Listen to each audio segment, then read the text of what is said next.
Okay, तो सुटोन और Boveri ने क्या बोला? सुटोन और बोवरी ने 1902 के अंदर क्रोमोसोमल थ्योरी ऑफ इनहेरिटेंस की थ्योरी दी।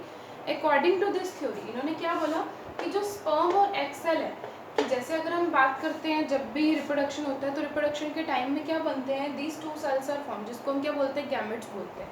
तो स्पर्म और egg cell provide the bridge, कि ये दोनों सेल्स क्या करती हैं? इन दोनों के लिए ब्रिज प्रोवाइड कराती है from one generation to another, और इसी के अंदर जो सारी हेरिडिटी इन्फॉर्मेशन होती है वो क्या होती है? रीस्टोर्ड हो जाती है, and all the heredity characters are carried in them. तो फर्स्ट पॉइंट क्या था क्रोमोसोमल थ्योरी ऑफ इनहेरिटेंस के अकॉर्डिंग?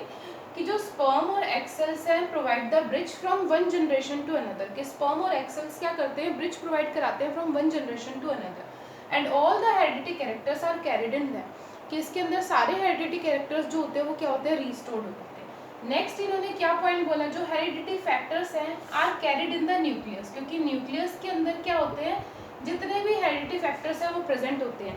हेरिडिटी फैक्टर्स हैं क्या हमारे? ये क्रोमोसोम, और हमें पता है कि क्रोमोसोम्स के अंदर क्या प्रेजेंट होता है? जीन्स प्रेजेंट होते हैं। तो उन्होंने इस चीज को यहाँ पर एक्सप्लेन किया कि जो हेरिडिटी फैक्टर्स हैं are carried in the nucleus. Third point उन्होंने क्या बोला कि जैसे मेंडेलियन ने एलील्स के बारे में बताया था कि जो एलील्स होते हैं कंट्रास्टिंग ट्रेट्स होते हैं, these are always in pair. तो इन्होंने भी ये बोला कि जो क्रोमोसोम है लाइक मेंडेलियन एलील, कि जैसे एलील्स की मेंडेल ने बात करी तो क्रोमोसोम है these are always found in pair, कि ये भी हमारे क्या होते हैं? पेयर के अंदर प्रेजेंट होते हैं।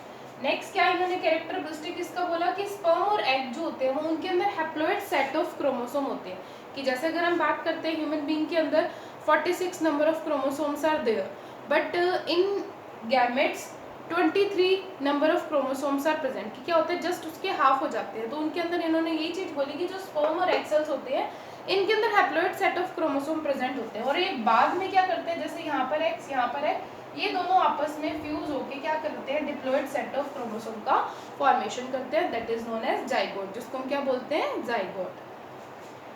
नेक्स्ट पॉइंट क्या है कि जो जीन्स होते हैं are located in a chromosome, कि हमें पता है कि क्रोमोसोम के अंदर प्रेजेंट होते हैं, बट वो कैसे प्रेजेंट होते हैं? इन ए लीनियर ऑर्डर, कि एक लाइन वाइज वो अरेंज होते हैं, इन ए लीनियर ऑर्डर के अंदर वो हमारे क्या होते हैं? अरेंज होते हैं। नेक्स्ट हमारा इसने क्या पॉइंट बोला कि जो होमोलोगस क्रोमोसोम्स होते हैं साइनैप्स ड्यूरिंग द मियोसिस, कि जैसे हमने माइटोसिस और मियोसिस के बारे में हम रीड कर चुके हैं +1 क्लास के अंदर, तो इनके अंदर क्या होता है? एक प्रोसेस होता है साइनैप्स।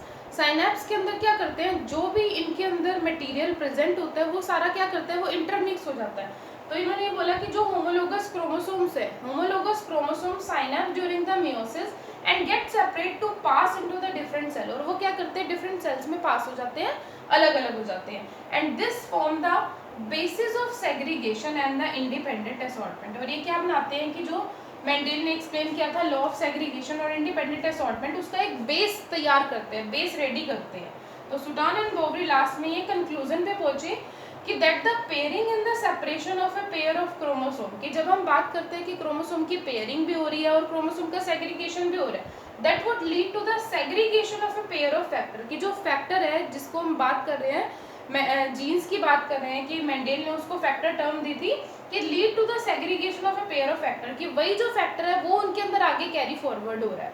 तो सुटॉन ने क्या किया? उस नॉलेज को यूनाइट किया, कि जो मेंडेल ने जीन्स के बारे में सारी नॉलेज दी उसको वो उसने यूनाइट किया और उसके साथ उस अपनी क्रोमोसोम थ्योरी को ऐड किया। तो that why this theory is known as, Mendel का जो प्रिंसिपल था उसको यूनाइट किया, क्रोमोसोम की सेग्रीगेशन थ्योरी को यूनाइट किया, तभी इसकी थ्योरी को हम क्या बोलते हैं? Chromosomal theory of inheritance. Chromosomal theory किसने दी है? सुटोन और बावरी ने दी। और इनहेरिटेंस के कौन से लॉज थे? मेंडेल के लॉ थे। तो दोनों की जो थ्योरी थी वो उसने रीयूनाइट करके इस थ्योरी का नाम पड़ा क्रोमोसोमल थ्योरी ऑफ इनहेरिटेंस।